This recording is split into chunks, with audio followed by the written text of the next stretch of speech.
საათს, რომელიც გამოყავით, თუმცა ერთ საათში ვერ დაგვირდებით, რომ დავამთავრებთ, რადგან გვიან დავიწყეთ. მე ვეცდები, რომ რაც შეიძლება მოკლედ გავისეირნოთ ექსპერიმენტული ფსიქოლოგიიდან კლინიკურ ფსიქოლოგიამდე და მინდა რომ რამოდენიმე მადლობა ვთქვა. ყოველთვის ბოლოს იწოვებენ ხოლმე მადლობებს და ვერ ასწრებენ მერე და მოდით მე დავიწყებ დიდი მადლობით National Geographic-ს მინდა რომ ძალიან დიდი მადლობა გადავუხადო, ისინი დღეს ჩვენი მასპინძლები არიან. ძალიან საინტერესო იყო მათთან მუშაობა, იმიტომ რომ ძალიან მიყვარს ნათია ხულუზაური, ჩვენ ევროპის აკადემიაშიდაც ერთად მუშაობთ და ინტერვიუ იყო უაღრესად სასიამოვნო ნათია და ეხლა ერთ რამესაც მოგიყვებით, აქ არიან ის არაჩვეულებრივი თანამშრომლები და გუნდი, ვინც მოიცალა და ფოტოები გადამიღო და ოსკარებზე, ხო ვიცით, მადლობას რომ ამბობენ make-up artists, უხთიანო, ჩემი make-up artist-იც აქ არის, თეო. და ისეთი კარგი ფოტოები გადამიღეს, ეს იყო ძალიან სასარგებლო საქმე და რატომ? King's College-ში, სადაც მე უკვე 30 წელია ვმუშაობ, დაახლოებით 15 წლის წინ King's College-მა გადაწყვიტა, რომ ქალ პროფესორებს არ არის ძალიან დიდი რაოდენობით ქალი პროფესორი და გადაწყვიტეს, რომ დიდ ბრიტანეთში ყველას გაუწიონ კონკურენცია, მოაწყოს დიდი ფოტოშუთი, გააკეთეს პორტრეტები, ფსიქიატრიის ინსტიტუტში ჩამოგზავნდება King's College-ში პირდაპირ კიდია ეს ფოტოები და მაგალითი მიცეს ამით სხვა უნივერსიტეტებს. აი ეს 15 წლის წინ გადაღებული ფოტო მქონდა ჩემ ვებსაიტზე და წლის განმავლობაში დაახლოებით 8-დან 16 კონფერენციაზე მიწერს გამოსვლა და კონფერენციაზე როგორც წესი გთხოვენ რომ CV გამოგვიგზავნეთ და ფოტო და მეც ამ ერთ ფოტოს ვგზავნები და შარშანწინ სტენფორდიდან მომწერეს რომ ქალბატონო ქეთევან ძალიან დიდი ბოდიში, მაგრამ ბოლო 3 წლის განმავლობაში გადაღებული ფოტო ხო არა გაქვთ შემთხვევით და იმ წუთში არ მქონდა, მაგრამ დიდი მადლობა National Geographic-ს და მაკა მეგრელიძეს და ეხლა სულ ნაირ სურათებს გზავნე, ასე რომ ეს ერთი ფოტო King's College-ის ფოტოსესიაზე უკეთესი გამოვიდა, რაც გუნდმა გადამიღო. ამიტომ ძალიან დიდი მადლობა. ეხლა მინდა 1-2 სიტყვით ევროპის აკადემიაზე მოგახსენოთ, იმიტომ რომ მართლა ძალიან დიდი პატივია დღეს ორი დათო, დავით ფრანგიშვილი და დავით ლორთქიფანიძე და მე წარმოვადგენთ ევროპის აკადემიის ქართულ ჰაბს. და დაახლოებით 3 კვირის წინ, 3-4 კვირის წინ მე და დავით ლორთქიფანიძე გავხდით ბარსელონაში, პირველად ვიყავით ევროპის აკადემიის კონფერენციაზე, თუმცა წევრი ვარ უკვე 5 წელია. და კიდევ ერთხელ დავაფასე როგორი სერიოზული და პრესტიჟული ორგანიზაცია, ჯერ ერთი ამდენი ნობელის პრემიის ლაურეატის ლექცია 3 დღეში, კონფერენციის 3 დღეში მართლა არ მომისმენია, ეს ყველა წევრია და დიდი პატივია მათი წევრობა და მე დათო ლორთქიფანიძემ გააკეთა ქართული ჰაბის ანგარიში და იცით, თანდათან რო იმართები წელში ესეთი რაღაც მომივიდა, იმიტომ რომ ჩვენი ჰაბი არაფრით არ ჩამოვარდება კი არა, ბევრ ევროპულ ჰაბს ჯობია, ჯერთი ბევრი არც არის, მაგრამ იმდენი საინტერესო პროექტი კეთდება და ეს იმის წყალობით, რომ ჩვენ სულ ყველა სხვადასხვა პროფესიაში ვმუშაობთ. უმრავლესობა აი ამ ევროპის ჰაბის წევრებისა, მაგალითად ძმები კოკაიელიშვილი მუშაობდნენ, დავითი დიდხანს საფრანგეთში, გერმანიაში მუშაობდა, მე თვითონ ბოლო 30 წელია დიდ ბრიტანეთში ვარ და ასე შემდეგ. და ძალიან გამიჭირდა დამელაგებინა ეს 20 წუთიანი თუ 25 წუთიანი სიტყვა პოპულარულად, იმიტომ რომ ჩვენ არ გვინდა ჟარგონი მეცნიერული, როგორც რატომ აღნიშნა National Geographic-ი პოპულარიზაციას ემსახურება და მეც გადავწყვეტე, რომ აი იმ პრინციპებზე ვისაუბრო, რაც ჩვენ გვაერთიანებს ევროპის აკადემიაში და ჩემი აზრით, რაც ჩვენ გვაერთიანებს არის მსოფლიო კონტექსტში ყოფნა, რომელიც ასე ჭირდება დღეს საქართველოს. სხვანაირად არ გამოვა და არც უნდა იყოს. მსოფლიო კონტექსტში ყოფნა არის აუცილებელი. და ის სოციალური კაპიტალი, რომელიც ევროპის აკადემიის ქართულ ჰაბს გააჩნია, ამის გარანტია, იმიტომ რომ ჩვენ ვართ ხიდები, ჩვენ ვართ ჩვენი ქვეყნის შვილები, ჩვენ გვინდა რომ ეს ურთიერთობა იყოს აუცილებლად და ვიყოთ, როგორც დათომ თქვა, მსოფლიო სტანდარტებზე. ხა რამოდენიმე სიტყვით შევხედოთ იმ საქმიანობას, ისტორიაში და არქეოლოგიაში რაც ხდება, თქვენ ყველამ ჩემზე უკეთესად იცით, ეროვნული მუზეუმი და თქვენი შრომები არის ნამდვილად მაგალითი ყველა მეცნიერისთვის, მაგრამ ფსიქოლოგიას მე წარმოვადგენ ამ ხალხში და შარშან მაგალითად ევროპის აკადემიის ხელშეწყობით ილიას უნივერსიტეტის დიდი დახმარებით და ჩემი ყოფილი ასპირანტის ია შეყრილაძის წყალობით და თამარ გაგოშიძის წყალობით გადაითარგმნა ძალიან მნიშვნელოვანი სახელმძღვანელო, რომელიც მსოფლიო სტანდარტის არის და ნაკლებად არ მუშაობს ანორექსიის დარგში, ვიდრე ვთქვათ კოგნიტურ-ბიჰევიორალური ან ფსიქოანალიტიკური მეთოდები.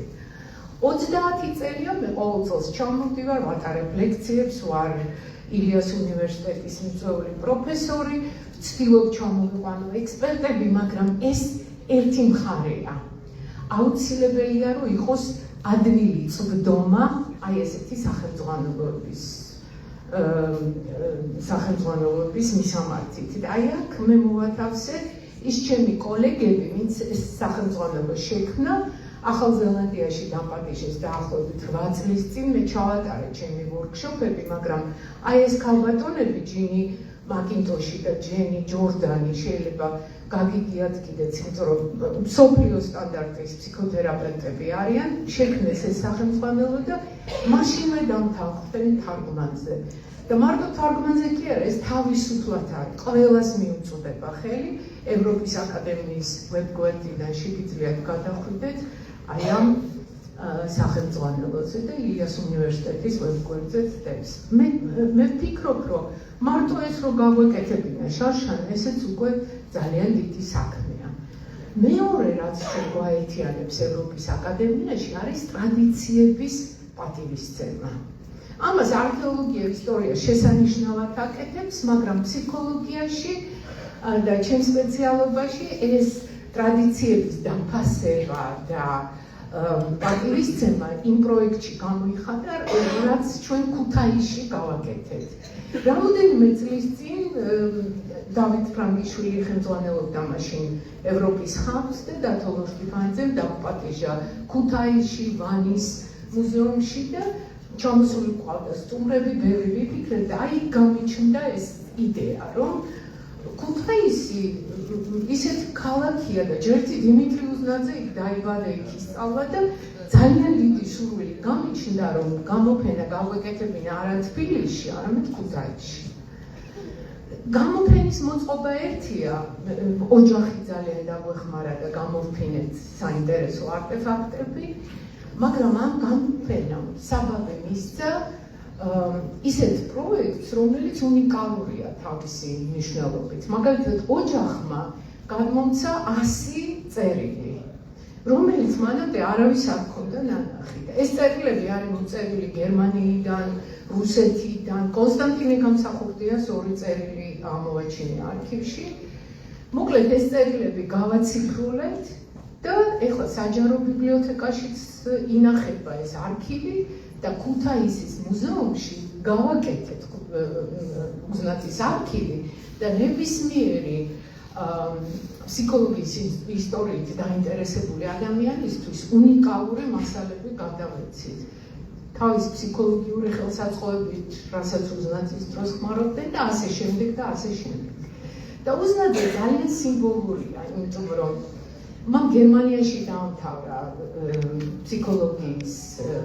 ფსიქოლოგიის ლაბორატორიაში, ვილჰელმ ვუნდთან ისწავლა, ეს იყო 2 საუკუნის წინ და პირველი იყო, ერთ-ერთი პირველი მოწაფე იყო ვუნდის და აი ამ მოწაფეებმა წაიღეს თავთავის ქვეყნებში ექსპერიმენტული ფსიქოლოგიის იდეები და საქართველოს იყო ერთ-ერთი პირველი ცენტრი ფსიქოლოგიისა. და საბჭოთა კავშირის დროს მაგალითად ჩემი თაობის ფსიქოლოგებს ახსოვს, რომ 3 ცენტრი იყო სულ ფსიქოლოგიაში, სადაც შეიძლებოდა, სადაც იყო სამეცნიერო საბჭო და დისერტაციის დაცვა შეიძლებოდა. ეს იყო საქართველო და რუსეთში იყო მოსკოვი და ლენინგრადი. შესაბამისად, ჩვენთან ჩამოდიოდა ძალიან ბევრი დისერტაციის დასაცავად და კიდე ერთი ნიუანსი ჰქონდა და სიკეთე ამ ქართულ სკოლას. როგორც კი დაინგრა რკინის კედელი, ამერიკელ ფსიქოლოგებსაც, ევროპელ ფსიქოლოგებსაც მოუნდათ აი ამ 3 ცენტრის მონახულება. და ჩვენ ნახეთ ისეთი კლასიკოსები თბილისში. ჩემ ბრიტანელ კოლეგებს არ ჯერათ, რომ მოვისმინეთ როჯერსის სემინარები, ვირჯინია საკირი ჩამომვევი და უამრავი ასაჯოლის სკოლა და ასე შემდეგ. ეს იყო უნიკალური შანსი დასავლურ იდეებთან ზიარების და ჩვენ აი ამ ტრადიციების შენახვასაც გავაგრძელებთ, იმიტომ რომ ტრადიციაში იბადება აზრყო და მომავალი. მეცნიერება უნდა იყოს საზღვრების გარეშე. ეს იმდენად ტრივიალური განცხადებაა, რომ ამას დავაც არ ჭირდება. მაგრამ შეიძლება ვინმე შემედაოს, რომ დღეს ხელოვნური ინტელექტის საუკუნეში არის არაჩვეულებრივი წვდომა ინტერნეტის და ინფორმაციის. რასაკვირველია, მე ამას ვეთანხმები. აქ ჩემი ყოფილი სტუდენტები არიან და ახსოვთ, რა სახელმძღვანელოებით გასწავლიდით. ძალიან სასიამოვნოა, რომ მოგბრძანდით და ეს ჩემი ბოლო გამოშვება თბილისის სახელმწიფო უნივერსიტეტში, როცა ვასწავლიდი და მიხარია რომ ხედავთ და მაშინ თარგმნიდით, ხელით ვწერდით კონსპექტებს, ინგლისურ წყაროებს, ჩვენ თვითონ ვთარგმნიდით და ასე ვაწვდიდით ჩვენ სტუდენტებს. ეს ყველაფერი წარსულს ჩაბარდა. ეხლა ისეთი წვდომა აქვს ახალგაზრდებს. არაჩვეულებრივი ინფორმაციული, ასე ვთქვათ, ინფორმაციული ნაკადები შემოდის, მაგრამ ყველაზე მნიშვნელოვანია ის სოციალური კაპიტალი, რომელიც განსაკუთრებით კლინიკურ ფსიქოლოგიაში თუ არა გვაქვს ეს პირდაპირი შეხება, პირდაპირი დისკუსიები, ძალიან ძნელია ახალი იდეები განავითარო და იყო მსოფლიოს სტანდარტების დონეზე. ფსიქოლოგიის დარგში ხშირად მომიხსენიებენ ხოლმე, რომ კვებით აშლილობებზე და აუტიზმზე ვმუშაობ. ნამდვილად ვმუშაობ ამ საკითხებზე. მსოფლიო და ინტერნაციონალური აღიარება და აი ეს ორდენიც, რომელიც თქვენ ნახეთ ეკრანზე, მოიტანა ზუსტად აი ამ 30 წლის შრომა და არ შემიძლია რომ არ გითხრათ, იალმაყეთ საქართველოში, ხოთიშორის მე პირველი არა ვარ, ვინც მიიღე ეს ჯილდო, მე სასახლეში ვეწვიემად და ქალბატონ მარინა ციციშვილს საგარეო საქმეთა მინისტრმა მოართვა ეს ორდენი და მარინა იყო პირველი, ვინც მიიღო ეს არაჩვეულებრივი ჯილდო იმისათვის, რომ პირველი ხიდი გადო ბრიტანეთსა და საქართველოს ურთიერთობებში. მარინა, შენ გყავი ჩვენი გზის სიკვდილეა. ნამდვილად ვერ დავიბრალებ, რომ ეს პირველი ის არის. მე მივიღე ეს ჯილდო იქ გაწეული სამეცნიერო შრომისთვის. მაგრამ კვებით დაუბრუნდები ისინი მხარს და ღერწს, რასაც გიამბობდით, კვებითი აშლილობები და აუტიზმი ძალიან საინტერესოა, ძალიან მოკლედ შევეხები რა დამსახურების გამო მოხდა ეს ინტერნაციონალური აღიარება, მაგრამ ჩემი პროფესია არის კლინიკური ფსიქოლოგია. კლინიკური ფსიქოლოგია გაცილებით უფრო დიდია, ვიდრე ეს პატარა, ვთქვათ, სფერო, შედარებით პატარა სფერო, კვებითი აშლილობები და აუტიზმი. და სწორედ ამიტომ, როცა ექსპერტები ჩამომყავს არა მარტო კვებით აშლილობებში და აუტიზმში, არამედ ბევრი ჩემ კოლეგას ვხედავ დარბაზში და ილიას უნივერსიტეტში ჩამოვიყვანეთ და არა მერფი, რომელიც უბრალოდ მეგობარია და კოლეგა და ტურეთის აბსოლუტური ექსპერტია, პრეზიდენტია ტურეთის საზოგადოების, ინტერნაციონალური საზოგადოების. 6 თვის წინ კოგნიტურ-ბიჰევიორალური თერაპიის ასოციაციას ახსოვს, რომ ჩამოვიყვანეთ პოლ სალკოვსკის, რომელიც არის ოქსფორდში მოღვაწე, მიქნევენ თავს, ნამდვილად ასე იყო პოეზია, არის ფუძემდებელი და ერთ-ერთი შემქმნელი კოგნიტური ბიჰევიორალური თერაპიისა და ჩამოვიდა და სიამოვნებით შეხვდა თქვენ ასოციაციას, წაგიკითხათ ლექციები, ვორქშოპები და ეს არის მსოფლიო სტანდარტი. როცა აი ესეთი პირველი წყაროსგან იღებ ინფორმაციას. და მე მინდა დიდი მადლობა გადავხადო იენს, რომელიც ინგლისურენოვანია, უთარგმნიან და თქვენი დიდი დამსახურებაა, რომ ეს საზოგადოება ევროპის ასოციაციის წევრია და მე მიხარია, რომ ჩემი პატარა წვლილით შევიტანე და ძალიან სასიხარულო ამბავია და ასეთი რაღაცები უფრო ხშირად უნდა მოხდეს. ერთი რამე მინდა, მე აქ წვლილი არ მიმიწვრის, მაგრამ იუნგიანელი ანალიტიკოსები ყვანან დარბაზში და ცურიხში დატრენინგებული და ასე რომ საქართველოში ხალხო პოტენციალი არის. თუ დაგვაცდიან, დიდი პოტენციალია და ბევრი შესაძლებლობებია. ესე არ არის, რომ არაფერი არ გვაქვს. უყურთ უნდა გაგრძელდეს აი ეს მსოფლიო სტანდარტებზე მუშაობა. კიდევ იცით რატომ უნდა მოხდეს აი ეს ინტეგრაცია? იმიტომ რომ აკადემიური სფერო იცვლება კატასტროფული სისწრაფით. 30 წლის წინ რო ჩემთვის ვინმეს ეკითხა H ინდექსი რა არის? ჯერ არც არსებობდა ეს H ინდექსი. თამუნა თავს მიქნევს ჩემი უძველესი მეგობარი საბავშვო ბაღის და პროფესორია ეხლა TSU-ში და ძალიან კარგად იცის რაზე ვლაპარაკობ. ოღონდ იმ ხალხს, ვისაც არა აქვს ამასთან შეხება, უცებ აგიხსნით. H ინდექსი განსაზღვრავს, რამდენად გავლენიანია შენი ასე ვთქვათ, კვლევა მსოფლიო სტანდარტების კონტექსტში. სტენფორდის უნივერსიტეტში როცა ვიკითხე 25 H ინდექსი, ანუ 25 შრომა 25-ზე მეტჯერ უნდა იყოს ციტირებული ლიტერატურაში. აი ეს უნდა გქონდეს, რომ საერთოდ შეიტანო პროფესორის თანამდებობაზე განაცხადი. ეხლა თუ ეს სოციალური კაპიტალი არ აქვს და ურთიერთობა, თუ კონფერენციებზე არ ჩანხარ, თუ ინგლისურენოვან სტატიებს არ აქვეყნებ, ამ ინდექსის მოპოვება შეუძლებელია. და აკადემიურ წრეებში ხშირად ხუმრობენ ხოლმე, რომ ბიოლოგიური ასაკი რაღაც კატასტროფული სისწრაფით იზრდებაო და ეს H ასაკი, H ინდექსი იზრდება ძალიან ნელა. ეხლა ცოტა სწავიტრაბახებ. მე 3 კვირის წინ 65 წლის გავხდი, არასდროს არ ვმალავ ჩემ ასაკს, მაგრამ H ინდექსი თუ არ 104 წლის და ისინი არიან. ესეთი სასიხარულო ამბავი, როცა H ინდექსი გემატება, არაფერი არ არის.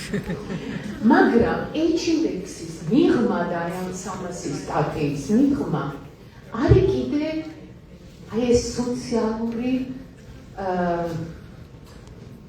კავშირები, სოციალური ურთიერთობები, დისკუსიები, რომელსაც არაფერი არ შეცვლის.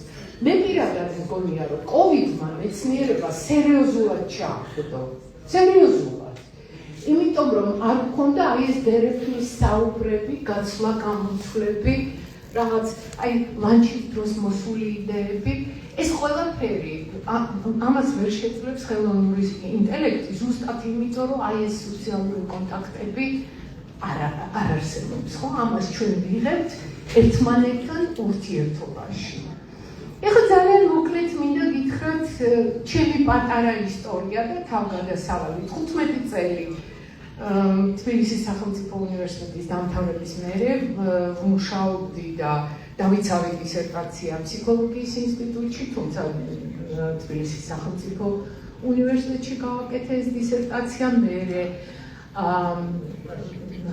გავიარე საკმაოდ ხანგრძლივი გზა ბატონ გაიოს შარაშიძესთან, დღეს მისი მეუღლე გარდაიცვალა და ძალიან ისეთი სენტიმენტალური ისა მაქვს, იმიტომ რომ ბატონი გაიოსისგან ჩვენ ბევრი სიკეთე გვაქვს მიღებული, დიდი ცოდნა, უნიკალური და ბატონი გაიოსის დიდი დამსახურება იყო, რომ გვასწავლა ყველა საუკეთესო ცენტრში, მოსკოვში, ლენინგრადში გაგვეშვა ბეხტერევის ინსტიტუტში და ეს დასაფასებელი და აუცილებელი ცოდნა იყო იმისთვის, რომ ბრიტანეთში მე უკვე სხვა რაღაცეები მეკითხებინა. როცა ჩავედი, იცით, ჩემი სტანდარტი და იქაური სტანდარტი არა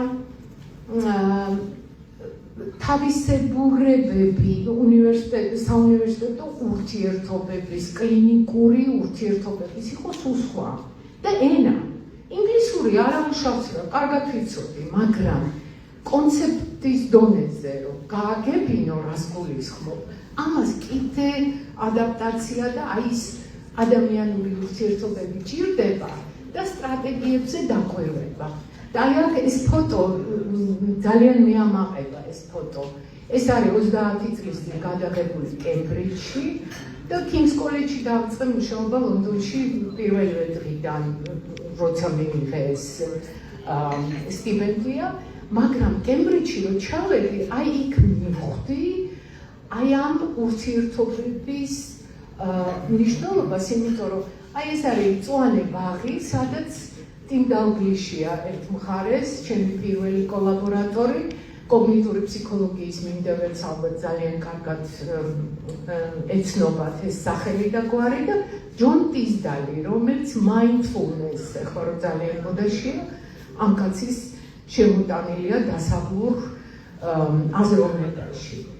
და იცით, მოხსენების მერე აი ამ ჩაისმის და ყავისმის დროს იმდენი იდეა გაჩნდა, რომ აი ამან დიდი სტიმული და ბიძგი მიცა მერე ექსპერიმენტულ ნაშრომებს, რომელიც ვეცადე რომ მერე კლინიკურ სიახლეებში გადამეთა.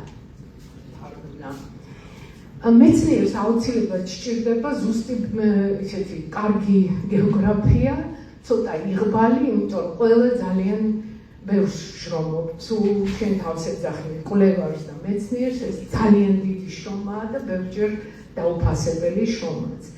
მაგრამ King's College-ის და აი ამ კემბრიჯის გამოცდილებამ, ოქსფორდთან მქონდა თანამშრომლობა, მე უკვე რაღაცნაირად რაღაც მომენტში თავისთავად ამოწურა. ბრიტანული სისტემა ასეთ ისე გასაგები გახდა, ბევრი სტრატეგია იყო უკვე ცნობილი, მაგრამ შემდეგი დიდი სტიმული მოიცა სტენფორდის უნივერსიტეტმა ამერიკაში, იმიტომ რომ ეს უნივერსიტეტი ძალიან განსხვავდება ესეც არაჩვეულებრივი უნივერსიტეტია, მაგრამ სისტემა სხვა არის, ჯანმრთელობის დაცვის და საუნივერსიტეტო სისტემაც.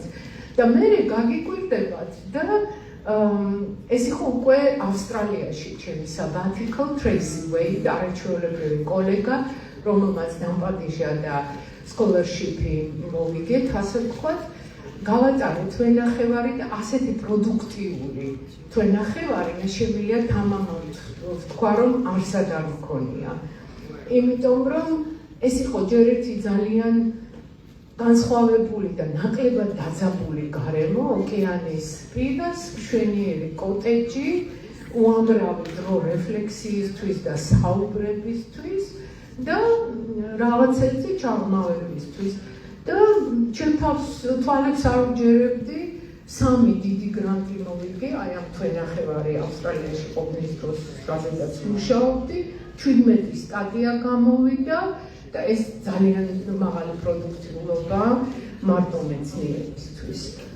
მაგრამ ეს ყველაფერი არ მოხდება კოლაბორაციის გარეშე და საქართველოში როგორღაც უნდა მოახერხოთ, არ ვიცი სხვა სპეციალობებში როგორ არის, მაგრამ ფსიქოლოგიაში ნამდვილად უნდა შევრიგდეთ, ერთმანეთს დავულაპარაკოთ, ვითანამშრომლოთ, სხვანაირად არ გამოვა, არანაირად არ გამოვა, იმიტომ რომ ბევრ რამეს ვკარგავთ. იმიტომ რომ დამიჯერეთ იქაც ბრიტანეთშიც ერთმანეთი შეიძლება ძალიან არ უყვარდეთ ადამიანებს და ადამიანურად დიდი თბილი ურთიერთობები არ ქონდეთ, მაგრამ საქმის კეთება იციან, საქმეს როცა ჭირდება, ეს მულტიდისციპლინარული გუნდი მუშაობს ერთად. და ეხლა ორი სიტყვით რომ ვთქვა, ლონდონი გაყოფილია 4 ნაწილად, თუმც დამყოფი არ არის. სამხრეთ-აღმოსავლეთი ლონდონი არის, ასე ვთქვათ, მოცლის კლინიკის ქვეშ და King's College-ის საუნივერსიტეტო კლინიკა და აკადემიური დაწესებულება და ვემსახურებით 3 მილიონ ადამიანს. ანუ საქართველოს პოპულაციის რაოდენობა. აი ამ 3 მილიონ ადამიანს და პლუს ნაციონალურ მომართვებს. ანუ მთელი ბრიტანეთიდან შეიძლება მოვიდეს ჩვენ კლინიკაში მძიმე პაციენტი. დიდი იღბალი იყო, რომ ამ კლინიკაში დავიწყე მუშაობა და ეხლა გეტყვით რატომ. ის ვინც ჩახედული არ არის ყვების არსებობების დარგში, ეს ჩემი შემთხვევითი ნაბიჯი იყო, აქედან რომ წავედი, სხვა სფეროები უფრო მაინტერესებდა, თქვათ შიზოფრენია, აკვიატებულ მდგომარეობათა ნევროზი და სხვა მრავალი საინტერესო დაავადება ფსიქიატრიაში ყვებითი არსებობები მართლა ნაკლებად ჯერ ერთი ნაკლებად ვიყენებდით ამ დიაგნოზს, ნაკლებად ხედავდით ამ პაციენტებს და ნაკლებად მე სხვა კოლეგებზე არ მეთქვა, მაგრამ მე ნაკლებად ვცნობდი ასეთ პაციენტს. და აქ მოვხვდი ჩემი პირველი ექსპერიმენტული შრომების შემდეგ ისიც გავიგე, რომ ჯერ ერთი სერ უილიამ გალი ეს გახლავთ არაჩვეულებრივი ექიმი, რომელმაც პირველი ანორექსიის შემთხვევა აღწერა და ეს ჩვენთან არქივებში ინახება King's College-ში, Guy's Hospital-ში. ეს გახლავთ ის კაცი, ვინც ანორექსიას თქო და აღმოაჩინა და აღწერა პირველი კლინიკური შემთხვევა და აი ეს ადამიანი, პროფესორ ჯერარდ რასელი, არის ადამიანი, რომელმაც აღმოაჩინა ბულიმია და დაარქვა ეს დიაგნოზი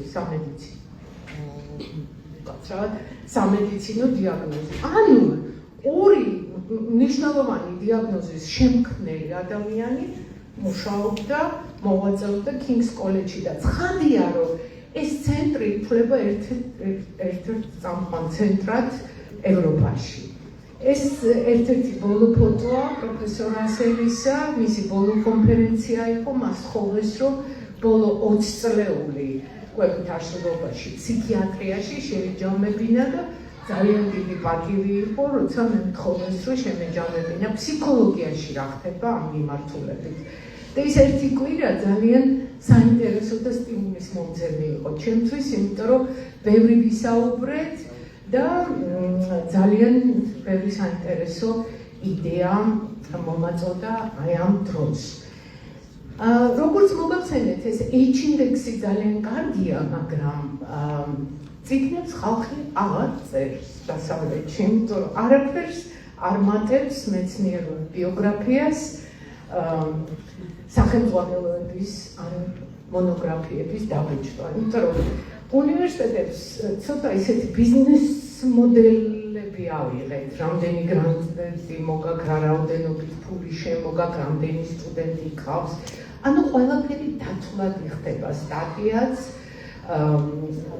ასე ვთქვათ, სტატიაც, სტუდენტის რაოდენობაც, გრანტიც, მაგრამ რა არ არის დათვლადი, არის სახელმძღვანელო, ან წიგნი, ან მონოგრაფია. სხვა საქართველოში ძალიან დიდ ყურადღებას აქცევენ ამას, მაგრამ წიგნი არაჩვეულებრივი საშუალებაა, რომ როგორღაც შეაჯამო, რეფლექსია გააკეთო და შემდეგი ნაბიჯი გადადგა შენ საქმიანობაში. და მე ძალიან ბედნიერი ვარ, რომ აი ეს 3 წიგნი დაიბეჭდა საკმაოდ კარგ გამომცემლობაში ბრიტანეთში და ალბათ იცით, ეხლა ვფიქრობ, რომ 80 მილიონი ადამიანი ცხოვრობს ბრიტანეთში. დაახლოებით 2000 საჯილდოებს სამეფო ოჯახი, იქნება ეს სამხედრო მხატვარი, მსახიობი, ძალიან პატარა პროცენტია. და ალბათ, აი სწორედ ამ მონოგრაფიების და კლინიკური სიახლეების დანერგვის გამო მოხდა აი ეს უნიკალური დღე ჩემ ცხოვრებაში. ძალიან მოკლედ მინდა გითხრათ, რომელი რას აღწერს. ეს გახლავთ ჯგუფური თერაპიის მეთოდები, რომელიც არ იყო კვების არსებობებში და ჯგუფური თერაპიით თქვენ შეგიძლიათ არა მარტო სიმპტომების მართვა, არამედ ჯგუფური დინამიკის მართვაც. ესე იგი ორ საქმეს ერთად აკეთებს თერაპევტი. და ცოტა უცნაური იყო და ჩავჯექი და გავაკეთე ეს ჯგუფური თერაპიის სახელმძღვანელო, რომელიც ჩემ კლინიცისტებს დაახლოებით 100-მდე კლინიკური მუშაკია ჩემ გუნდში, კლინიკურ გუნდში. და ვიფიქრე, რომ ამათ უნდა სტრუქტურა და მოდი გავაკეთებ ისეთ შინაურულ სახელმძღვანელოს, მაგრამ მე ისეთი პოპულარული გახდა, რომ გამომცემლობა დამიკავშირდა და სხვა განყოფილებებსაც გამოადგებათო და ნამდვილად არ მეგონა, რომ ესეთი რეზონანსი მოყვებოდა და ნორვეგიაში, დანიაში, შვეიცარიაში, იტალიაში, კანადაში დაინერგა, სამხრეთ ამერიკაში ითარგმნა. სად ვერ მოიკიდა ფეხი და იაპონიაში. უცნაურია, იაპონიაში სხვა პროექტის გამო დამპატიჟეს, მაგრამ იქ უფრო ინდივიდუალური თერაპიის ასე ვთქვათ, მომხრეები არიან და უფრო აინტერესებთ ეს. სწორედ შემდეგი წიგნი მიეძღვნა ექსპერიმენტების გადათარგმნას, ფსიქოლოგიური ექსპერიმენტების გადათარგმნას კლინიკურ რეალობაზე. და რას გულისხმობ ახლა ძალიან მოკლედ გეტყვი. ანორექსიული პაციენტები არიან საკმაოდ რიგიდულები. აი ეს ერთი ასე ვთქვათ, შევიწროვებული ფოკუსია და ძალიან უჭირს დიდი სურათის დანახვა და ფლექსიბილურობა, დინამიურობა. და სწორედ აი ამ კოგნიტური სავარჯიშოების აწყობით შევეცადე, რომ ჯერ ერთი პაციენტი ჩაებას თერაპიაში და მე ამ თერაპიიდან რაღაც სასიკეთო მიიღოს. ამ მოდულს და ამ სახელმძღვანელოს მოყვა გაცილებით უფრო დიდი რეზონანსი და თითქმის მთელ მსოფლიოში დაინერგა, სადაც კვებითი აშლილობის ცენტრი და საქართველოში არ არის კვებითი აშლილობის ცენტრი, არიან კარგი თერაპევტები, რომლებიც მუშაობენ, მაგრამ აი როგორც ასეთი ცენტრი და დიდი გუნდი ჯერ არ აქვს. ასე რომ ესეც საკმაოდ გავრცელდა. დაახლოებით 3000-მდე ექსპერტი ყავს უკვე მსოფლიოში, ტრენინგებზე ვიყავი, ეს საფრანგეთში, სტენფორდში, როგორც მოგახსენეთ, სამხრეთ ამერიკაში, ავსტრალია, ზელანდია. ამიტომ დავდივარ ძალიან ბევრს და ვინც მეკითხებით ხოლმე, რატო დადიხარ ამდენს, აი ამიტომ დავდივარ, მიპატიჟებიან, რომ თავიანთი გუნდები დაატრენინგონ ამ სახელმძღვანელოში. ეხლა ამ წუთში მართლა არაფრისთვის არ მცალია, გარდა იმისა, რომ გაუადვილო აუტისტ და ADHD მქონე ადამიანებს კვებითი აშლილობის პრობლემები. იმიტომ რომ ქალებში აუტიზმი, მოზრდილ ქალებში საკმაოდ რთული ამოსაცნობია. იმიტომ რომ ქალები სოციალური არსებები არიან, სპეციალური ინტერესი აქვს, რომ კარგად მოახერხონ ადამიანებთან ურთიერთობა და ხშირად ეს მასკირებულია და ვერ ვცნობთ ხოლმე აუტიზმს მოზრდილ ქალებში. ოჯახები ყავთ, მაღალფუნქციური ადამიანები არიან, რესურსიანი, მაგრამ როცა კვებით აშლილობასთან ერთად წარმოდგება ხოლმე, იქ მკურნალობა ჭირს. რატო ახლა? ეს არის ნეიროგანვითარების სხვადასხვა გზა, ნეიროტიპიური, არატიპიური და ამაში შედის აუტიზმი და ADHD. და რა ხდება? ტიპიური მეთოდებით ვცდილობ, რომ მოუგვარო პრობლემა არატიპიური განვითარების ადამიანს. და ამიტომაც ანორექსიის და ბულიმიის შემთხვევაში მარტო 10% იკურნება ბოლომდე. და თუ კი შენ აი ტიპიური იმითი ესაუბრები ავადმყოფს, მაგალითად ავადმყოფს, რომელსაც არ შეუძლია, რომ ეს მზერა გაგიჩეროს. ახლა მე თვითონ 30 წლის წინ ვთქვათ, ანორექსიულ ავადმყოფობთან ერთად, როცა ვცდილობდი, რომ გამეადვილებინა მისთვის ეს კვების პროცესი, ამინძე ველაპარაკებოდი კულტურებზე. აუტისტი თუა, ამაზე უკუთერაპიული არაფერი არ არსებობს, იმიტომ რომ უჭირს თვალის კონტაქტი და კიდე ამდენ სიგნალს და მასტიმულირებელ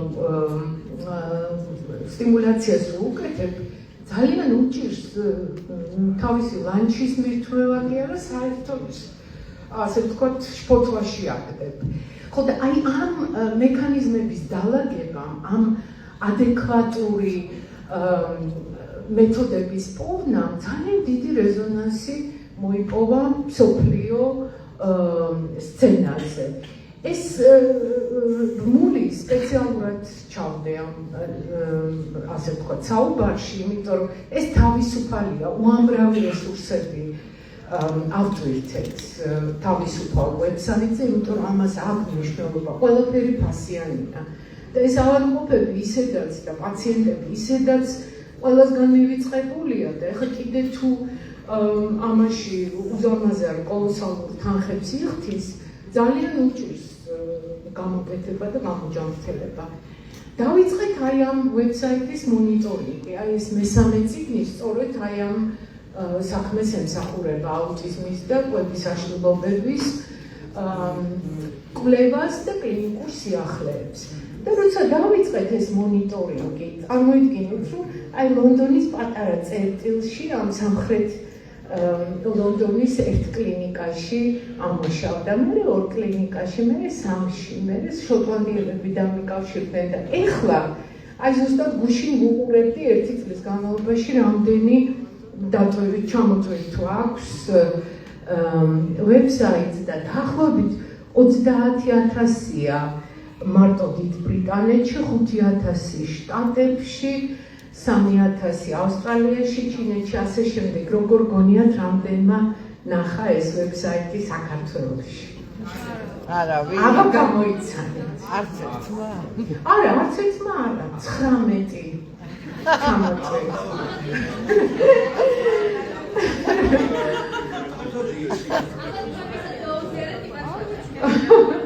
ალბათ, იმიტომ რომ აი ზუსტად ეხლა მივდივარ ჩემ ბოლო სლაიდზე, მეც აღარ შეგაწყენთ თავს. ჩემი 40 ასპირანტიდან 2 ქართველია, უღოდ ილიას უნივერსიტეტში აქვს დაცული მართლა მსოფლიო სტანდარტებით, ხათუნა დოლიძე და ია შეღრებაძე. დანარჩენები არიან ჩილე, დიდი ბრიტანეთზე აღარ ვლაპარაკობ, ფრანკი, ჩინელი, თურქი, ასე შემდეგ. პირველი შემთხვევაა, რომ პოსტდოკი ლაბორატორიაში მყავს ქართველი, დიდო ჩუბინიძე და ძალიან მიხარია, რომ დიდო არის ეთნოფსიქოლოგი და ჩვენ ძალიან ბევრ საინტერესო რაღაცებს გავაკეთებთ. ეხლა ხელოვნური ინტელექტი იმდენად აქტუალურია, რომ სოციალური რობოტების სფერო გვაინტერესებს, როგორ შემოწუხოთ, ვთქვათ, პაციენტებს ბევრი პრობლემა და ასე შემდეგ. ძალიან მიხარია. აქამდე არ იყო დრო და კონტექსტი, მაგრამ ეხლა იმედია, რომ უფრო მეტი ბმა იქნება საქართველოსთან. მე ეს კავშირი არასდროს არ გამიწყვეტია, კი, ვარ ბრიტანელი, ვიკიპედიაში წერია, რომ ბრიტანული მეცნიერი ვარ. ყოველთვის ვიქნები ქართველი, ბრიტანეთში მოღვაწე ქართველი.